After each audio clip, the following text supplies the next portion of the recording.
Editing is a beautiful thing. It really is. Oh, okay. Hello, we are here to campaign and promote the empowerment and education for women's sexual and reproductive health. Today we're going to just introduce the general topic of what it is and why it's important and common problems that we've seen and discussed, experienced regarding this really complex and complicated topic. So to introduce this topic, we have three lovely ladies, all with unique perspectives on my right, and it's my left. And I'm gonna go ahead. Perfect. Leave it. Woo! Someday I'll learn my right from left. This is tea.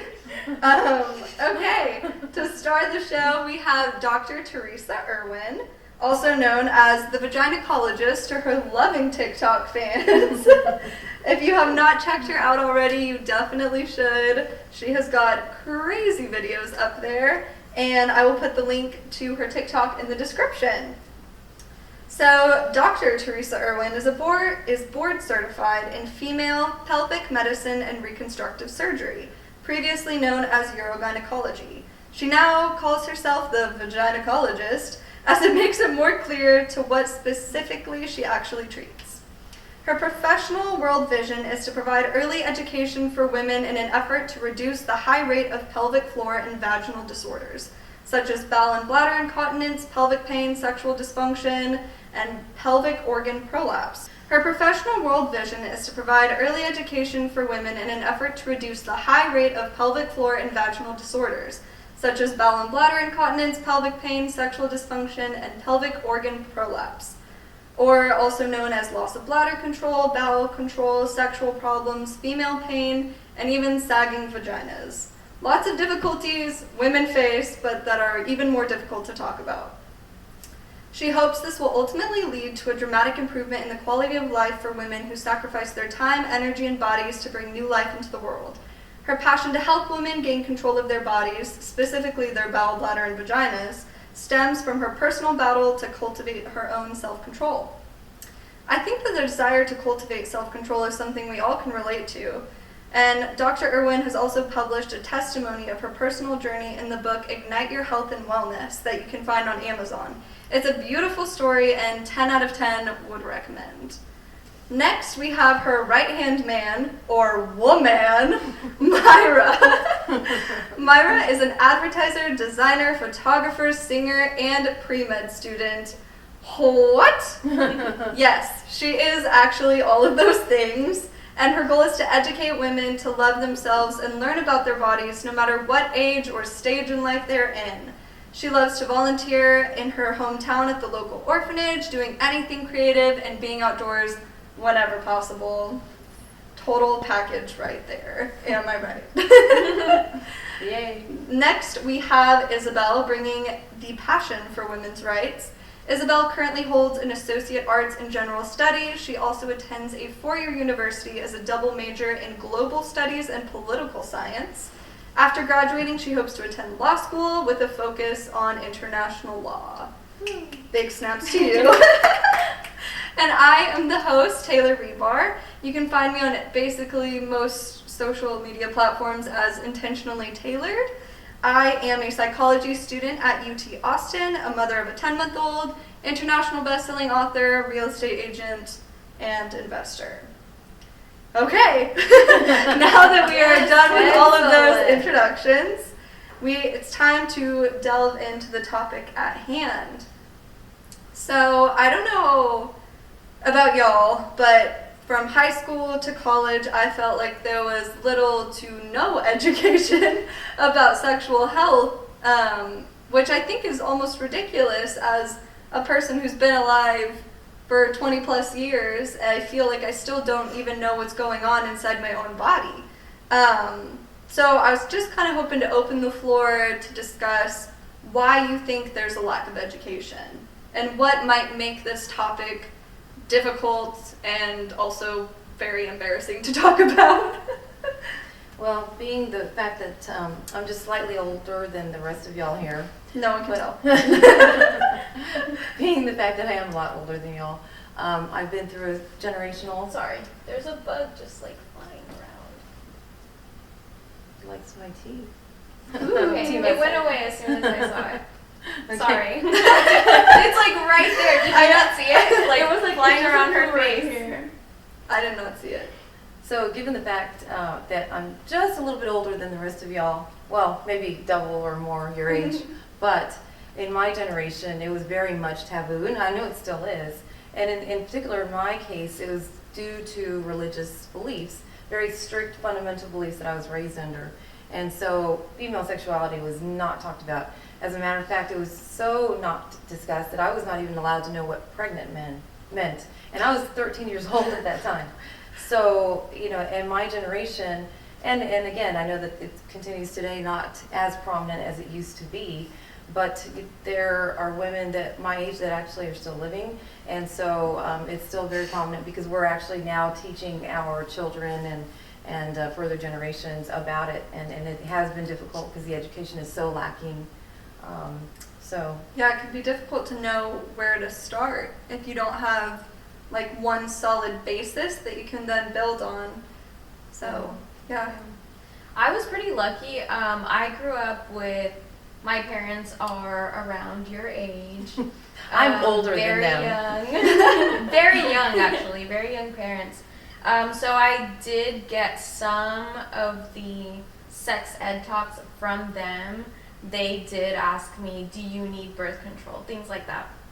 We didn't go into detail about anything, but it was something that was new and open that not everyone got. My friends definitely didn't get that.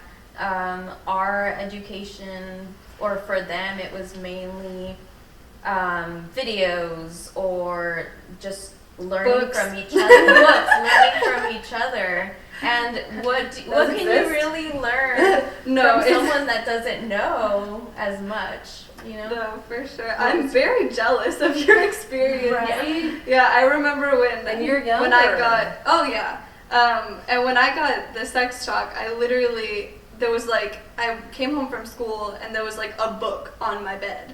And, and there was like no context and like it didn't give hardly any helpful information, and then it was never talked about. And that was Oh my it. god. Yeah. It was great. The same with me. Like high school really didn't go into it at all. Like it was essentially useless in like the sexual education field. And then with my parent, a very Catholic, strict mother, the only thing she talked about regarding sex was abstinence as the only form, like as the only thing to do ever.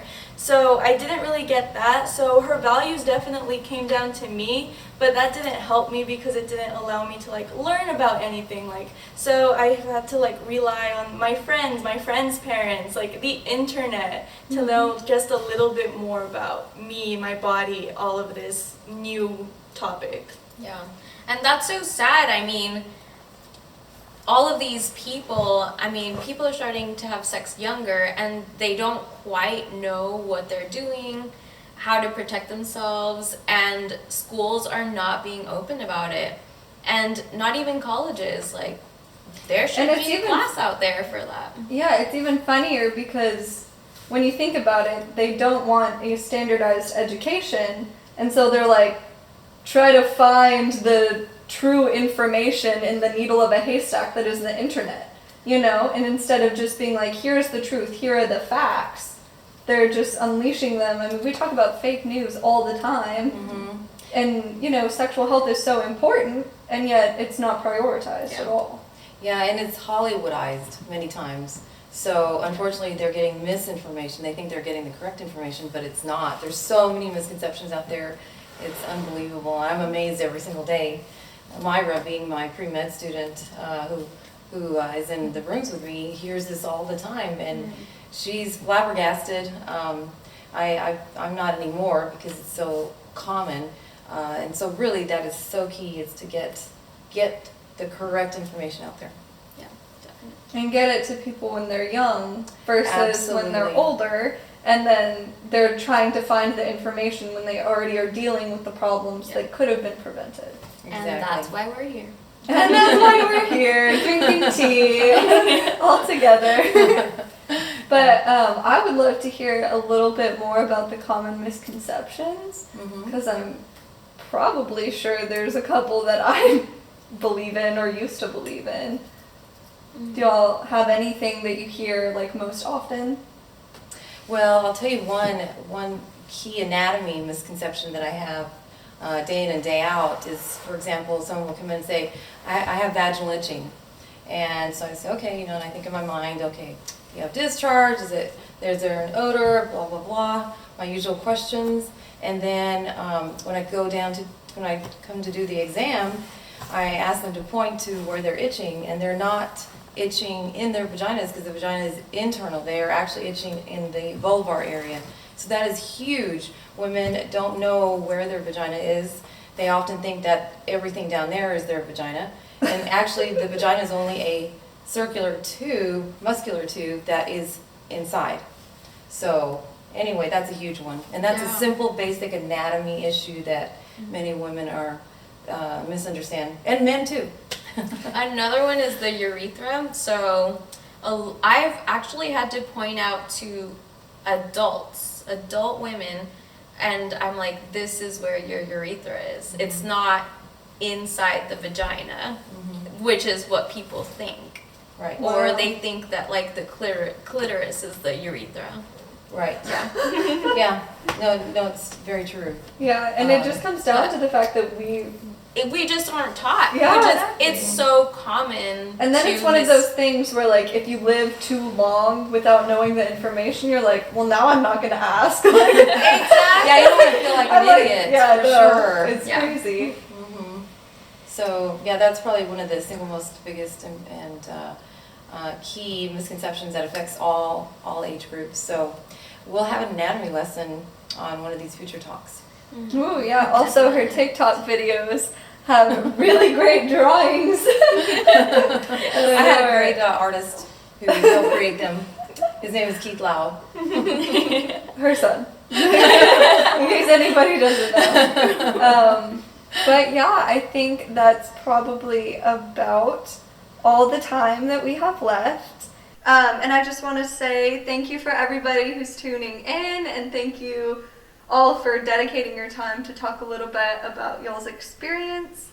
And again, if y'all like this video, please give it a thumbs up. And if you have any questions, we would love to hear your thoughts, opinions, confusions, experiences, anything. Please just comment below, and then hopefully we'll be able to make a video addressing all of your concerns in the future.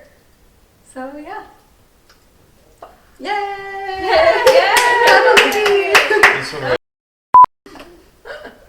That makes it sound like you had a lot of wine. Yeah. I had 2 glasses. 2 big glasses. 2 big glasses. 44 ounces. No, like I know filled those the like glass. big giant ones. Have you seen those? Yes. Yeah. Where it fits the whole bottle. That's gonna be your Christmas present.